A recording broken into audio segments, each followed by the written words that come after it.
Menjelang pelaksanaan otopsi pada Rabu 27 Juli nanti, area makam Brigadir Yosua di Muaro Jambi, Provinsi Jambi telah disterilkan. Garis polisi terpasang di makam Brigadir Yosua untuk memastikan lokasi aman hingga otopsi ulang digelar.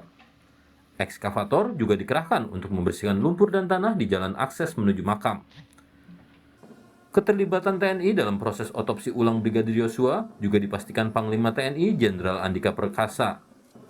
Panglima TNI menyebut, salah satu dokter forensik TNI dipilih langsung oleh Perhimpunan Dokter Forensik Indonesia untuk terlibat dalam otopsi ulang. Jadi intinya sih kami siap, siapapun itu. Tapi yang jelas dipilih oleh Perhimpunan Dokter Forensik karena memang punya kompetensi, Dr. F. Ini dari RSPAD.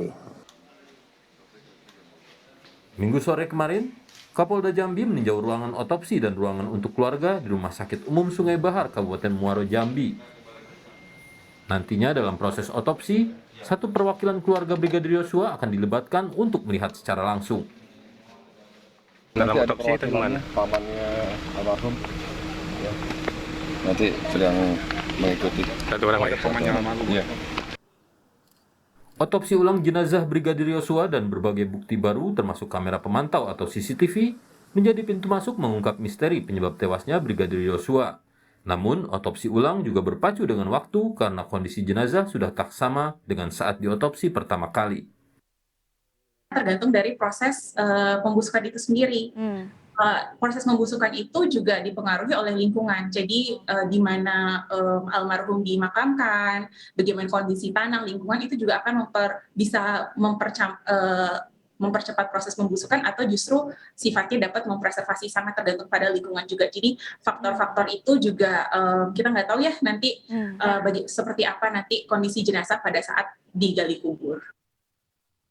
Sementara itu, selain prarekonstruksi soal dugaan pelecehan seksual terhadap istri Irjen Verdi Sambo, polisi juga menyatakan telah mengantongi bukti CCTV di sekitar TKP di kawasan Duren 3 sekitar rumah dinas Irjen Verdi Sambo dan CCTV dari Magelang menuju Jakarta. CCTV yang rusak, sesuai dengan apa yang disampaikan oleh Kapolres Jakarta Selatan, ini CCTV yang di TKP. Tapi CCTV yang sepanjang jalur ini di sekitar TKP, ini sudah diketemukan oleh penyidik. Demikian juga kemarin saya sampaikan, CCTV dari sepanjang jalan, dari mulai Magelang sampai dengan TKP sini, itu juga sudah diketemukan oleh penyidik. Sekarang masih proses pemeriksaan oleh lapor untuk mengklarifikasi dan mencocokkan untuk kalibrasi untuk mencocokkan waktunya. Sementara itu, Komnas HAM menyebut akan terus mencari bukti yang signifikan dari seluruh proses investigasi, termasuk perbandingan hasil otopsi pertama dan otopsi kedua Rabu depan. Klarifikasi yang seakurat mungkin dengan membandingkan hasil otopsi pertama, kemudian apa yang menjadi kesaksian keluarga, karena mereka yang menerima mayat itu, mereka sudah berikan keterangan kepada Komnas HAM, pada Kompolnas saya juga tahu dia sudah berikan. Dan tentu saja nanti hasil otopsi ulang. Kami juga sudah memanggil ahli kami untuk memberikan masukan, second opinion, dapat kedua banding tentang apa yang sudah ada ini. Kasus kematian Brigadir Yosua dalam insiden tembak-menembak di rumah Kadif Propam Polri nonaktif Irjen Verdi Sambo begitu menyita perhatian publik. Kasus ini sudah semestinya diselesaikan hingga tuntas demi rasa keadilan bagi keluarga. Tim Liputan, Kompas TV. Informasi terkini jelang otopsi ulang jenazah Brigadir Yosua, Ajudan Kadif Propam Polri nonaktif Irjen Verdi Sambo yang diduga tewas di rumah dinas Irjen Verdi Sambo. Sekarang kita bergabung dengan jurnalis Kompas TV Dian Silitonga dari Muaro Jambi. Dian, apakah hari ini tim dokter forensik sudah mendatangi makam Brigadir Yosua untuk persiapan otopsi Rabu nanti?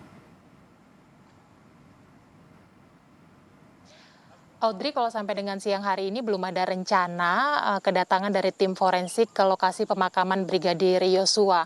Karena memang konteksnya atau sudah dipastikan bahwa otopsi ini akan dilakukan di RSUD Sungai Bahar sehingga memang tidak diperlukan untuk tim forensik ini datang ke lokasi makam meninjau kelayakan makam untuk dilakukan otopsi kan ya, harusnya kalau tim forensik datang untuk memastikan hal itu.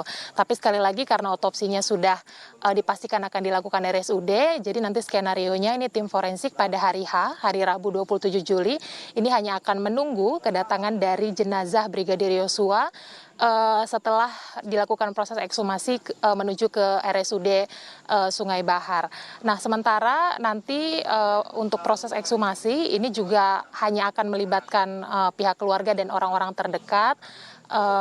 Tadi juga disampaikan sudah dipilih 5 orang yang nanti akan ditugaskan melakukan penggalian kubur ulang, dan kemudian juga tidak ada persiapan-persiapan khusus yang akan dilakukan. Sementara dari pihak keluarga persiapannya hanya bersifat internal dan juga personal, karena nanti sebelum dilakukan ekshumasi ini akan diselenggarakan dulu ibadah pembuka. Nantinya juga setelah otopsi selesai dilakukan pada saat pemakaman kembali ini juga akan dilakukan ibadah oleh pihak keluarga.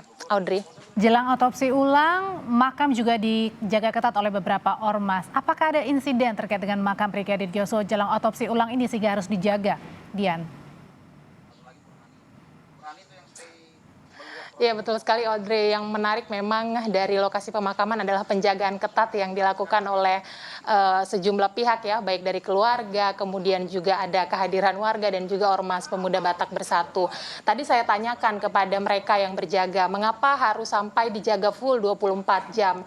Sebenarnya ini masalah kekhawatiran subjektif saja, Audrey, karena memang sejak awal pihak keluarga dan juga bahkan publik melihat atau menilai ada kecurigaan begitu ya dari perjalanan kasus kematian Brigadir Yosua, sehingga kemudian dinilai juga ada kejanggalan-kejanggalan. Hal inilah yang secara subjektif membuat keluarga trauma dan khawatir nantinya akan terjadi hal-hal yang tidak diinginkan jelang proses ekshumasi dan juga otopsi ulang begitu ya. Karena memang mereka menyampaikan otopsi ulang ini juga kan merupakan bagian dari perjuangan atau hal yang diperjuangkan oleh keluarga supaya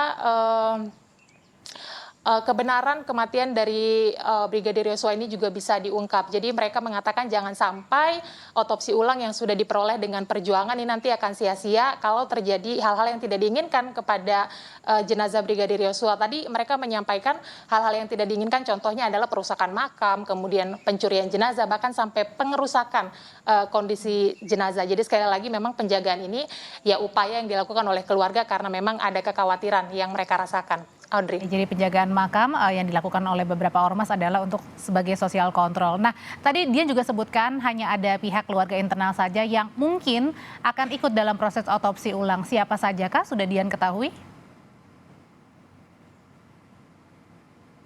Ya, kalau berdasarkan penyampaian Kapolda Jambi, Irjen Pol Albertus Wibowo, kemarin ini sudah dipastikan bahwa nantinya akan ada perwakilan keluarga yang mengikuti proses otopsi ulang di RSUD Sungai Bahar.